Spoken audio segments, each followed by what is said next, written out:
The day Karen Whitmore stormed into my garage wielding a hot pink clipboard like it was some kind of medieval weapon, I should have known my little slice of paradise was about to become a battleground. And not the fun kind either. You know that gut feeling when you think you've finally made it. Fresh house, friendly neighbors, your dream car in the garage, and then suddenly you find out there's that clipboard clutched in her manicured hand like it could stop a bullet, and a suitcase rolling behind her packed with God knows what HOA paraphernalia. She barely says hello, just launches into. I'm Karen Whitmore, president of the Maplewood Heights Homeowners Association, and we need to discuss this violation immediately. Violation. Like I'd been caught running a chop shop instead of. Clearly violates CCNR Section 4.2 regarding aesthetic compliance and community standards. She said it like she was reading out my arrest warrant. Apparently, she'd crafted brand new rules at 3 in the morning, just in time to target my car, a fact I pointed out, but she just tapped her clipboard like she'd never been wrong a day in her life and started documenting everything with a camera and iPad, narrating as she went. What really got me, though, was the way she posted every photo, every comment, to the Maplewood Heights Community Watch Facebook group in real time, spinning a whole narrative about new residents disrespecting our values, as if I was some kind of invader. No, welcome to the neighborhood, just an official threat of fines that would double by the day until my Mustang disappeared.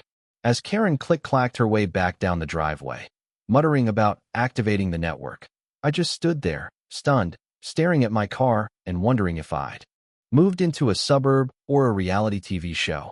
That's when Sarah, my wife, appeared in the garage doorway, laptop in hand, looking at me with that mixture of amusement and fire I'd learned to respect over history, and my heart started pounding.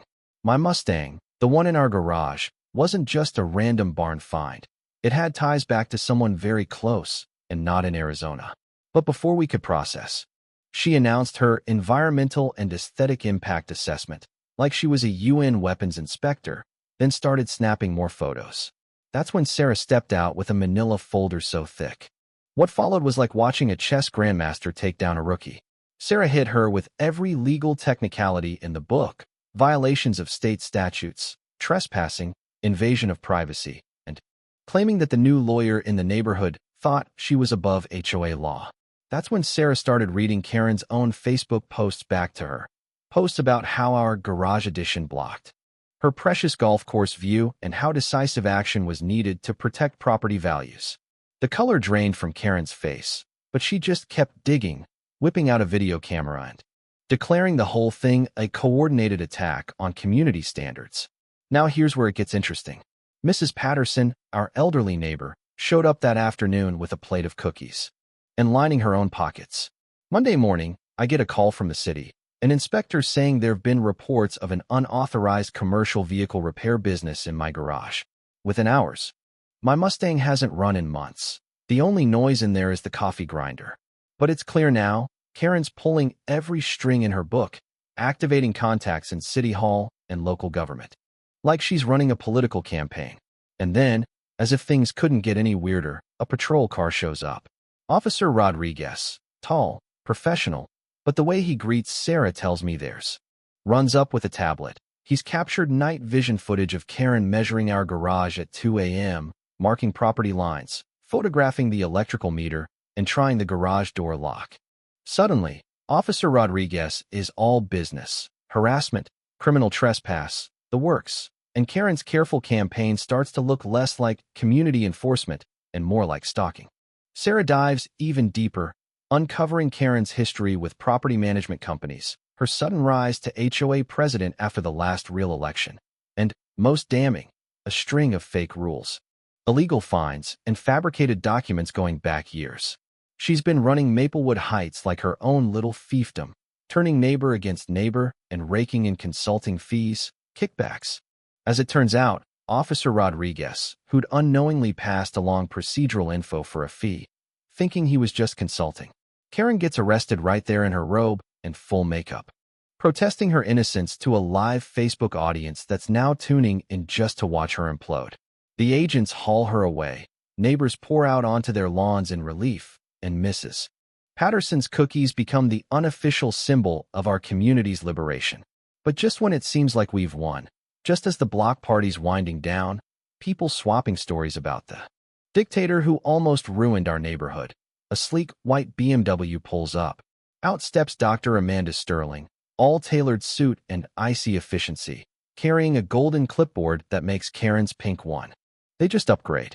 So yeah, we took down Karen Whitmore and her pink clipboard. But Dr. Sterling's golden one? That's a whole new level of suburban warfare. Tell me, have you ever tangled with an? Really have over your own backyard? Hit that share button if you think one Karen is more than enough for any street. Because around here, the war never really ends. You ever get that feeling, right? Lighter, like someone had opened a window and let the tension out. Neighbors who'd been hiding behind curtains for months started trading hellos again. My Mustang became this weird symbol of. Sarah was the first to spot the red flags, no pun intended. Did you notice her company's name? She whispered to me late one night, scrolling through Dr. Sterling's LinkedIn page. Houses. It felt less like a community and more like a case study. Within a week, voluntary standards were suddenly mandatory. Lawn height limits, driveway color palettes, even a proposal for. Driven out by Karen. We're told their mailbox paint was historically inappropriate. The kicker? Every violation came with a polite, personalized email from Dr. Sterling, complete with data. Inside the envelope was a thick printout. Emails, city planning memos, records of private meetings between Dr. Sterling, city officials, and, shockingly, several local real estate investors who'd quietly bought up foreclosed homes in the area. It was all signed with the digital watermark of Optimum Value Solutions. Sarah dove into research mode, burning through coffee and old legal contacts. Like a woman possessed, what she found was even more unnerving. Dr. Sterling wasn't just running the HOA. She was orchestrating a quiet takeover, using AI to identify underperforming households, pushing violations until families left, then flipping the houses to investor groups at a profit. It was Karen's playbook, supercharged with machine learning and legal loopholes. We weren't the only ones noticing the change. One night, Miles Carter, the local handyman who'd seen it all, showed up at our backyard fence, beer in hand, and a worried look on his face. "This new lady," he said, voice low, "she's asking me to do inspections on people's sheds, take photos, report back if I see anyone working on cars. She offered double my usual rate. I told her I'm not some kind of spy. Figured you ought to know."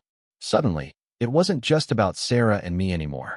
Neighbors started whispering in the grocery store, trading rumors in hushed tones at the park. One by one, renovations.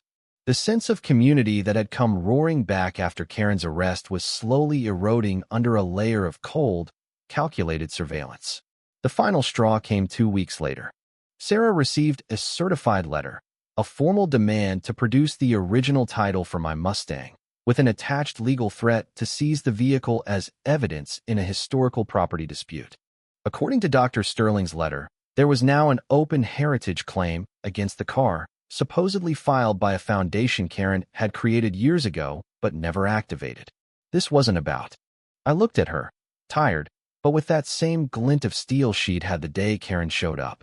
"We're not moving," I said. Not for her. Not for anyone.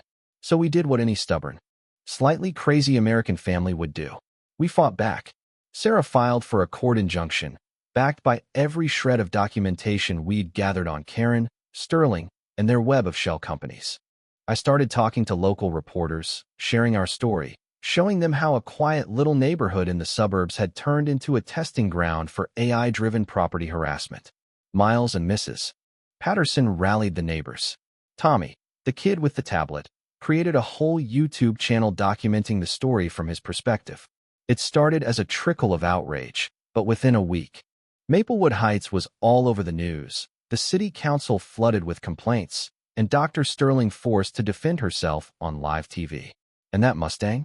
It stayed right where it belonged, gathering fingerprints from every neighbor who wanted a picture with the car that fought the HOA. For the first time, it felt like the community, our real community, was bigger than whoever sat at the top with a golden clipboard. But let me tell you, if there's one thing I've learned through all this, it's that the war for your home, your peace of mind, never really ends. There's always a Mustang gassed up just in case. So what about you? Ever faced down an HOA nightmare, Or a neighbor who made you question your sanity? Drop your story below. Who do you think is worse, old school Karens or new school data-driven optimizers? What's fair? What's freedom? And how do we protect our homes from the next wave of control? Smash that like button, share this saga with someone who needs a little hope, and don't forget, sometimes the best defense is a stubborn heart, a good lawyer, and a community that finally decides to fight back together.